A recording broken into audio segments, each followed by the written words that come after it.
Join हो चुके हैं, तो हम क्लास को स्टार्ट करते हैं। तो अभी आपकी एक्सरसाइज जो है 5.4 विच इज बेस्ड ऑन, एक सेकेंड, हाँ जी, solution of system of linear equation using inverse of a matrix. तो आपके पास क्या होता है कि लीनियर इक्वेशन होती है, लीनियर इक्वेशन। अब लीनियर इक्वेशन क्या होती है बताएगा क्या मुझे कोई? कॉन्सेप्ट अगर याद है तो आपको, लीनियर इक्वेशन क्या होती है? हाँ जी, रिप्लाई चाहिए बेटा मेरे को। क्या होती है लीनियर इक्वेशन? नहीं पता या पता है? लीनियर इक्वेशन क्या होती है बेटा? सबसे पहले ये बताइए मुझे, उसके बाद क्लास को आगे स्टार्ट करेंगे। हाँ जी,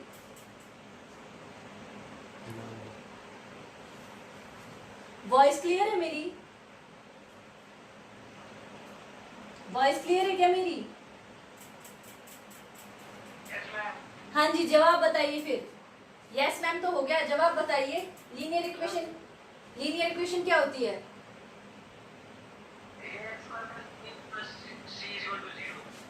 क्या बोला आपने? ax प्लस, हाँ जी, ax, अरे वाह भाई वाह, ये तो क्वाड्रेटिक हो गई बेटा, ये तो क्वाड्रेटिक है। लीनियर इक्वेशन क्या होती है? लीनियर इक्वेशन वेरिएबल की पावर 1 होती है। हाँ जी, वेरिएबल की पावर क्या होती है? 1 होती है। मतलब आपकी या तो 3x होगा या 4y होगा, इस टाइप से होगा। मतलब कि जो ये वेरिएबल है ना, वेरिएबल, इसकी पावर क्या होती है? 1 होती है। अब देखो लीनियर इक्वेशन का मतलब क्या होता है? देखो लीनियर हो और इक्वेशन हो, इक्वेशन माने इक्वल टू 0 करके चलते हैं। इक्वेशन हमारी तभी, एक तो एक्सपेंशन होती है, ये आपकी एक्सपेंशन है, सिंपल लिखा जाता है, जिसमें ना तो इक्वल टू समथिंग है, तो वो आपकी एक्सप्रेशन होती है, एक्सपेंशन बोलते हैं उसको, ठीक है, एक्सप्रेशन आपकी। अब इस एक्सप्रेशन को हम इक्वेशन कब बनाते हैं? जब हम इक्वल टू में समथिंग लेके चलते हैं, जैसे 0 ले लो, इक्वल टू 3 ले लो, इस टाइप से। अगर इक्वल टू हमारा समथिंग आ जाता है, कोई भी इंटीजर आ जाता है, तो वो आपकी इक्वेशन बन जाती है। एक्सप्रेशन और इक्वेशन में डिफरेंस समझ में आया कि एक्सप्रेशन क्या होती है और इक्वेशन क्या होती है? अब देखो एक्सप्रेशन और इक्वेशन, इन दोनों में डिफरेंस क्या था कि अगर आपकी कोई भी, अगर मैंने 3x प्लस में 4y लिख दिया, इस टाइप से लिख दिया, तो ये आपकी एक एक्सप्रेशन हो जाएगी। और अगर इक्वल टू में 0 लेके चल रही हूँ या इक्वल टू में 2 लेके चल रही हूँ, ऐसे लगा लो, तो ये आपकी इक्वेशन हो जाती है, ठीक है। अब देखो लीनियर इक्वेशन की बात हो रही है using the inverse of a matrix. एक मैट्रिक्स को इनवर्स करके हम यूज कर रहे हैं। दूसरी बात क्या करनी है? सोल्यूशन निकाल रहे हैं, किसका? सिस्टम ऑफ लीनियर इक्वेशन का। लीनियर इक्वेशन है, उसका सिस्टम लेके चल रहे हैं, मतलब कि पर्टिकुलर हमारे पास हमारे जो है मैट्रिक्स फॉर्म लेके चल रहे हैं, उसको मैट्रिक्स के तौर पे निकालना है। और हमें क्या निकालना है? उसका इनवर्स यूज करके हमें उसका क्या करना है? सोल्यूशन फाइंड आउट करना है। समझ में आया यहाँ तक कि इस एक्सरसाइज में हमें करना क्या है? हाँ जी, समझ में आया कि करना क्या है? अब देखो, हाँ जी, अरे आया solution of system of linear equation using the inverse of a matrix. Linear equation क्या होती है? जिसकी हाईएस्ट पावर क्या होगी? 1 होगी। इनवर्स ऑफ ए मैट्रिक्स क्या होती है कि मैट्रिक्स का इनवर्स लेके चलेंगे।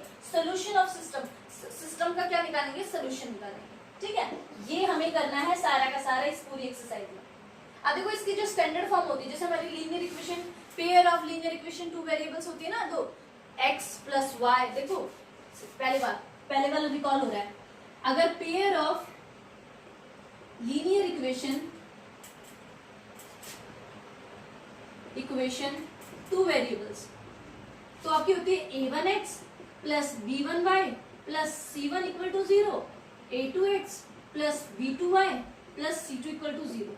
ये आपकी होती है, ये आपने की हुई है 10th क्लास में, ठीक है। उसके बाद आपने 11th क्लास में हमने इसके अंदर z वेरिएबल भी देखा है, cz, ये z इक्वल टू हमारे क्या होता है?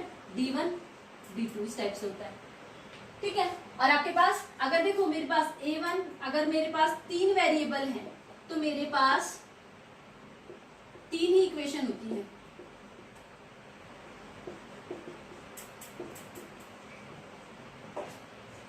अगर मेरे पास दो वेरिएबल होंगे, अगर मेरे पास दो वेरिएबल होंगे तो मेरे पास दो इक्वेशन होगी, अगर मेरे पास तीन वेरिएबल होंगे तो मेरे पास तीन इक्वेशन होंगी। ये बात समझ में आई आपको कि अगर मेरे पास पेयर ऑफ लीनियर इक्वेशन का मतलब अगर मेरे पास दो वेरिएबल होंगे, टू वेरिएबल्स निकालने हैं, एक्स और वाई की वैल्यू फाइंड आउट करनी है, तो आपके पास दो इक्वेशन होंगी स्टैंडर्ड। कौन सी? a1x plus b1y plus c1 equal to 0, a2x plus c2y sorry b2y plus c2 equal to 0। अगर मेरे पास दो वेरिएबल हैं तो मेरी दो इक्वेशन होंगी, अगर मेरे पास तीन वेरिएबल हैं तो मेरी तीन इक्वेशन होंगी। यहां तक बात क्लियर है या नहीं क्लियर आपको? हाँ जी, क्लियर है या नहीं क्लियर है?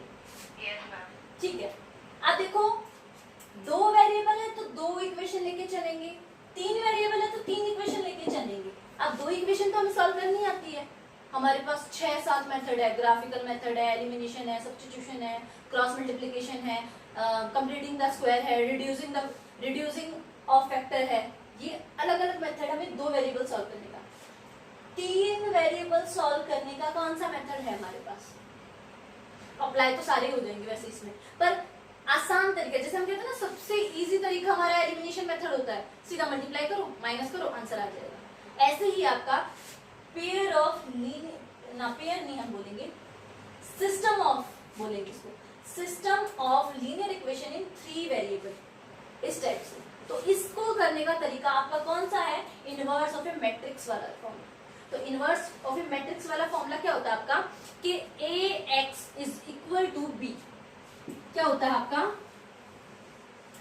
अगर इस टाइप से आपके पास तीन वेरिएबल होंगे और उसके बाद आपको निकालना है तो इसका फॉर्मूला होता है ax is equal to b। ये आपका फॉर्मूला यूज होता है। अब ax is equal to b का मतलब क्या है? जो ये a है ना, ये a आपका लेफ्ट हैंड साइड वाले होते हैं, मतलब कि क्या? a1 b1 c1, ये a के यहां पर आएंगे, लिख देते हैं a1 b1 c1, फिर ये a2 b2 c2, a2 b2 c2, फिर ये a3 b3 c3, a3 b3 c3। ये आपकी मैट्रिक्स फॉर्म में लिखा जाएगा। ये x आपका हमेशा होता है x y और z, x y और z, ठीक है। अब देखो मैंने x y z इस टाइप से लिखा है, इस टाइप से क्यों नहीं लिखा बताइए मुझे, क्या मुझे कोई बताएगा इसमें? जस्ट अ मिनट बेटा।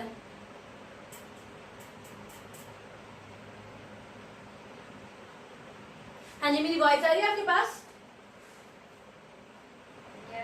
ओके, तो मैंने क्या बोला कि a1 b1 c1, a2 b2 c2, a3 b3 c3, और मैंने इसको x y z, x वाले को x y z ले लिया। अब मैंने x y z को इस तरीके से लिखा है, कॉलम में लिखा है, रो में क्यों नहीं लिखा? क्या मुझे कोई बताएगा इसका आंसर?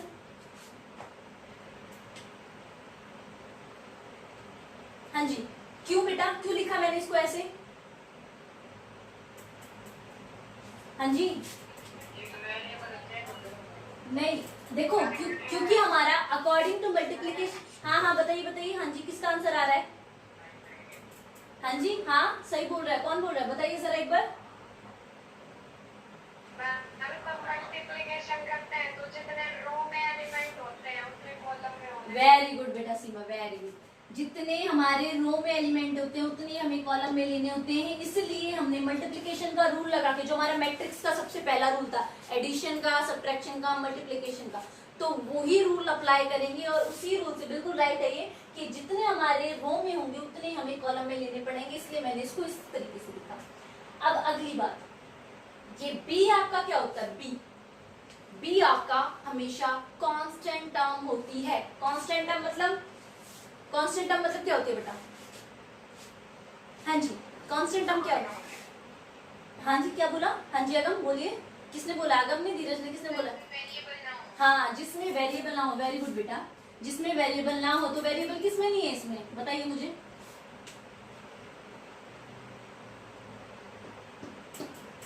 D1 D2, हाँ जी, D1 D2 एंड D3। अब मैंने इसका नाम A1 B1 C1 D1 इस तरीके से लिखा, तो मैं उसी तरीके से लिख रही हूँ। अब देखो मेरी बात सुनो कि इसको करने का तरीका क्या है। सबसे पहली बार आपको ये इक्वेशन दे दी, यहाँ पर लिख दिया, इसको तो मल्टीप्लाई करेंगे मैडम वापस यही बन जाएगा। हाँ मुझे पता है यही बन जाएगा बेटा, इसी से तो हमने ये बनाया है। फिर हम मैम हम निकालेंगे कैसे वैल्यू एक्स वाई जेड, कैसे निकालेंगे? क्या बोल रखा है इसमें, क्या बोल रखा है इसमें? हाँ जी क्या बोल रखा है इसमें? हाँ जी इनवर्स ऑफ ए मैट्रिक्स। तो हम ए का क्या निकालेंगे? इनवर्स निकालेंगे। तो ये इस तरीके से देखो, ये तो फॉर्मूला हमने इसी से बनाया है। अब देखो यहाँ दिखाई दे रहा है आपको, दे रहा है यहाँ पे? ओके तो देखो इसको करेंगे कैसे, देखो मैम, हाँ जी ये है ए एक्स इक्वल टू बी है, एक्स इधर रह जाएगा, ये मल्टीप्लाई में इधर आके क्या हो जाएगा? डिवाइड में हो गया मैम, डिवाइड में। अब डिवाइड में इसको ऊपर ले जाएंगे तो इसकी पावर क्या हो जाएगी? बताइए मुझे, होगी या नहीं होगी? ए इनवर्स बी, मतलब हम क्या करेंगे? ए का इनवर्स निकालेंगे, मल्टीप्लाई करेंगे बी से, तो हमारी एक्स वाई जेड की वैल्यू आ जाएगी।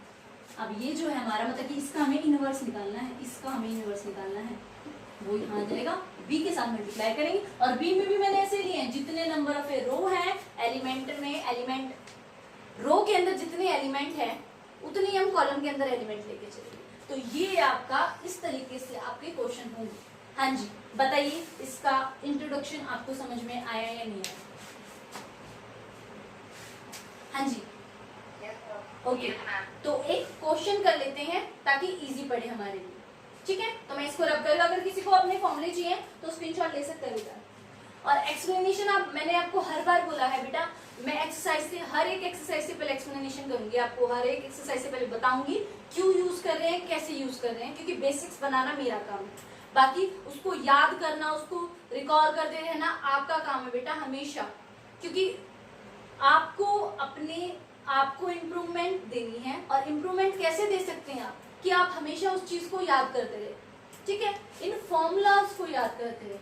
अगर आप देखो, मैथ्स की एक खास बात है, बाकी सब चीजों में हर चीज याद करनी पड़ती है, मैथ्स में सिर्फ है ना फॉर्मूला याद करना पड़ता है। अगर आपको फॉर्मूला याद है तो आप कुछ भी, किसी भी टाइप का क्वेश्चन निकाल सकते हो। अगर आपको फॉर्मूला ही याद नहीं है तो आप एक सिंगल स्टेप भी आगे नहीं कर सकते, खत्म। अगर किसी को ये भी नहीं पता होगा ना कि ए इनवर्स क्या होता है, तो बेटा फिर वो आगे कैसे निकालेगा? अब ए इनवर्स निकालने के लिए पिछली वाली एक्सरसाइज पे जाना पड़ेगा कि ए इनवर्स कैसे निकालते थे? Adjoint A divided by determinant of A, ऐसे निकाल देते हैं या नहीं निकाल देते? बताइए मुझे जरा। अच्छा मेरे को एक बात बताओ, एक होता है ट्रांसपोज और एक होता है कॉम्प्लीमेंट, दोनों में फर्क है या दोनों सेम है?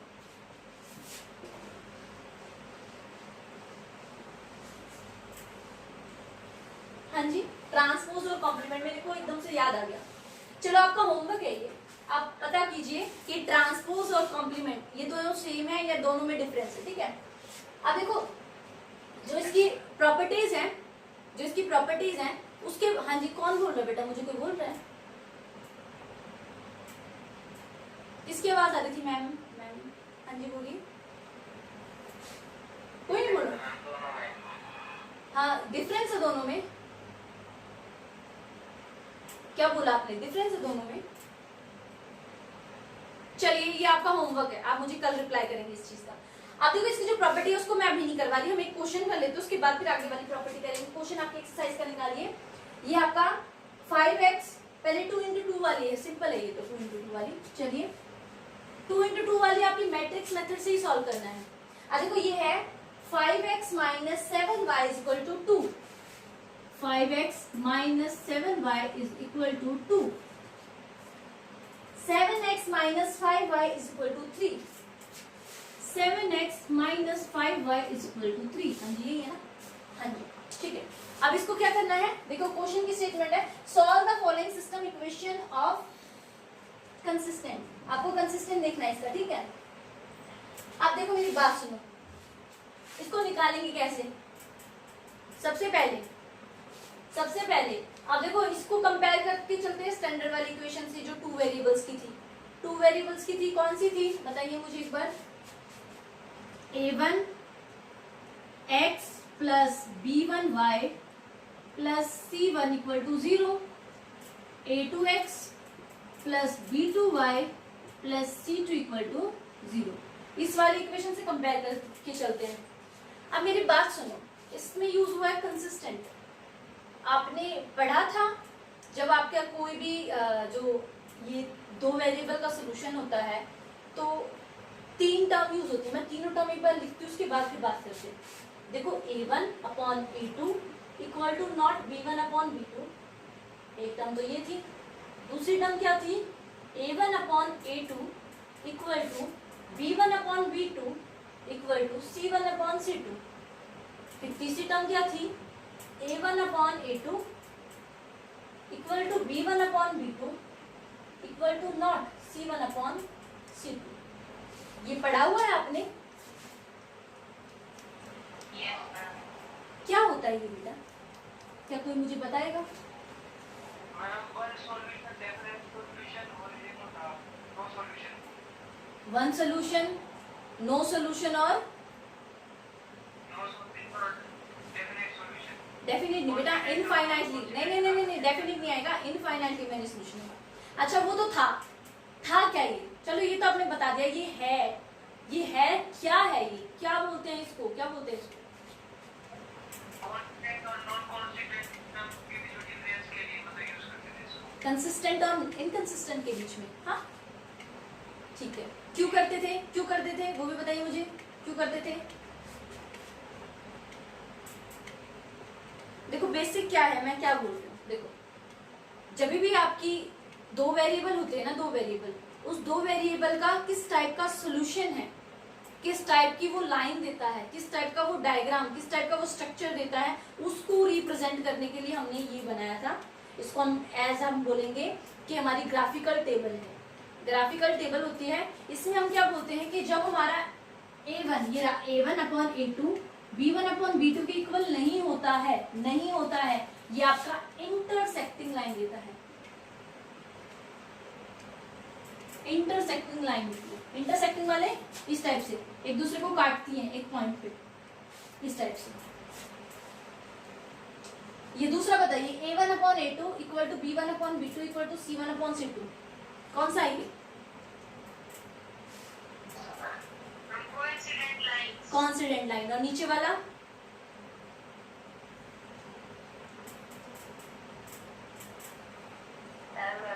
पैरेलल। वेरी गुड, ये पैरेलल होता है, ये कॉन्सिडेंट होता है। अब मेरे को एक बात बताओ, फिर आपने इसी के तहत आपने क्या किया था, कंसिस्टेंट सोल्यूशन और इनकंसिस्टेंट सोल्यूशन किया था। क्या था वो इनकंसिस्टेंट और इनकंसिस्टेंट सोल्यूशन? हाँ एक और बात, अगर आपकी इंटरसेक्टिंग होगा तो आपका होगा यूनिक सोल्यूशन। ये भी पढ़ा होगा ना आपने, यूनिक सोल्यूशन। पैरेलल होगा तो आपका होगा, पैरेलल होगा तो कितना होगा आपका, नो सोल्यूशन या infinitely many solution? No solution. Very good, No solution. हाँ जी। और अगर कॉन्सिडेंट होगा तो आपका Infinite. Infinitely many solution. Very good,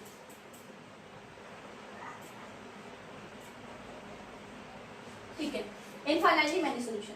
अब देखो यूनिक सोल्यूशन हो, इनफाइनाइटली मैनी सोल्यूशन, इस केसेस में आपका जो सोल्यूशन होता है वो होता है कंसिस्टेंट।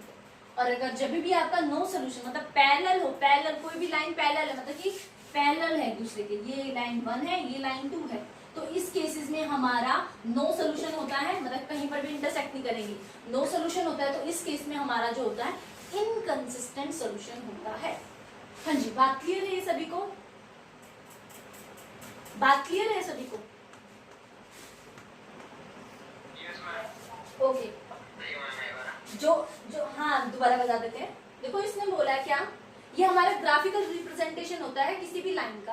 ग्राफिकल रिप्रेजेंटेशन क्यों? क्योंकि हमें पता होना चाहिए कि हमारी जो भी दो इक्वेशन गिवन है, pair of linear equation given है टू वेरिएबल की, ये आपकी किस तरीके की लाइन बनाती है। क्योंकि आपको पता है x और y वेरिएबल है, x और y वेरिएबल किसके ऊपर काम करता है, 2D प्लेन के ऊपर काम करता है। 2D प्लेन मतलब ये वाली लाइन और एक ये वाली लाइन, ये 2D प्लेन हो गया। ये x डैश y और y डैश, हाँ जी 2D प्लेन पता है ना, जिसमें आपका 2 डायमेंशनल में कोई भी पॉइंट गिवन होता है, 2D। हाँ जी, तो 2D प्लेन के ऊपर काम करता है आपका 2 वेरिएबल का, और 3 वेरिएबल का काम करता है आपका 3D प्लेन पे, 3 डायमेंशनल ज्योमेट्री या 3 डायमेंशनल प्लेन, जिसके बारे में हम आगे पढ़ेंगे। आपका इसी जो क्लास है 12th में, इसी में चैप्टर है। अब देखो जो ये होता है आपका, ये इसमें मतलब क्या है आपका कि L1 और L2 आपकी किस तरीके की लाइन बना रही है। जो भी ये लाइन है, ये L1 है, ये L2 है, ये किस तरीके की लाइन बना रही है। अगर आपकी ये वेरिएबल एक दूसरे के इक्वल नहीं है तो आपकी इंटरसेक्टिंग लाइन बनाएगा। इंटरसेक्टिंग बनाएगा मतलब कि आपका यूनिक सोल्यूशन, कोई एक सोल्यूशन तो निकलेगा पर कोई एक स्पेसिफाइड निकलेगा। जैसे हम निकालते थे x की वैल्यू ये होगी तो y की वैल्यू ये होगी।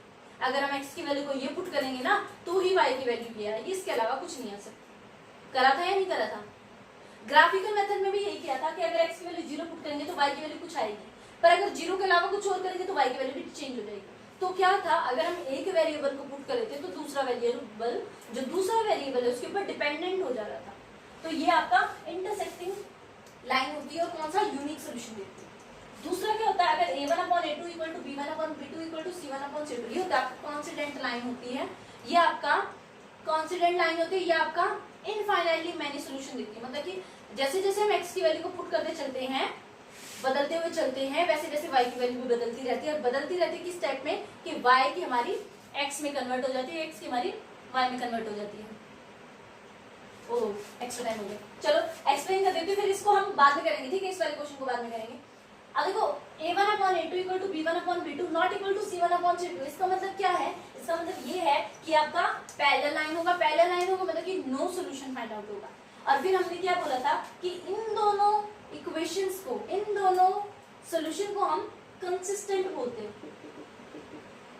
और इसको हम पैरेलल वाली को इनकंसिस्टेंट बोलते हैं। हाँ जी, बात क्लियर? यहाँ तक बात क्लियर बेटा? क्योंकि ये टर्म यूज होने वाले हैं इसलिए मैंने सोचा ये होना जरूरी है। अब देखो मेरी बात सुनो, जो फर्स्ट क्वेश्चन है, हाँ जी बोलिए बेटा। कंसिस्टेंट का मतलब होता है कि आपका कुछ ना कुछ वैल्यू निकलेगी। मतलब कि अगर आप इनपुट दोगे तो लगातार कुछ आउटपुट निकलता रहेगा। जब आप इनपुट देना बंद कर दोगे तो आउटपुट निकलना बंद हो जाएगा। ये हो गया कंसिस्टेंट, लगातार चल रहा है कोई प्रोसेस। और इनकंसिस्टेंट, चाहे आप कुछ भी इनपुट दे लो, आपका आउटपुट नहीं निकल के देगा, या निकलेगा तो उससे रिलेट नहीं करेगा। इनकंसिस्टेंट का मतलब ये, ठीक है? अभी भी हो गया क्लियर? कंसिस्टेंट माने कुछ चल रहा है प्रोसेस। देखो जब भी तो हम बोल रहे हैं इसके इनफाइनाइटली मैनी सोल्यूशन है, हम कितनी भी x की वैल्यू को चेंज करते हुए चलते हैं और y की वैल्यू चेंज होती हुई चलती है। अगर x की वैल्यू को फिक्स रखेंगे तो y की वैल्यू भी फिक्स हो जाएगी। तो ये इन दोनों को हमने कंसिस्टेंट बोला और इसको इसलिए हमने इनकंसिस्टेंट बोला क्योंकि इसका कोई भी सोल्यूशन फाइंड आउट नहीं कर सकते। ओके बेटा, आगे वाला जो हम है कल करेंगे बेटा, क्योंकि मेरी दूसरी क्लास है। तो सबसे पहले अटेंडेंस ले लीजिए आप।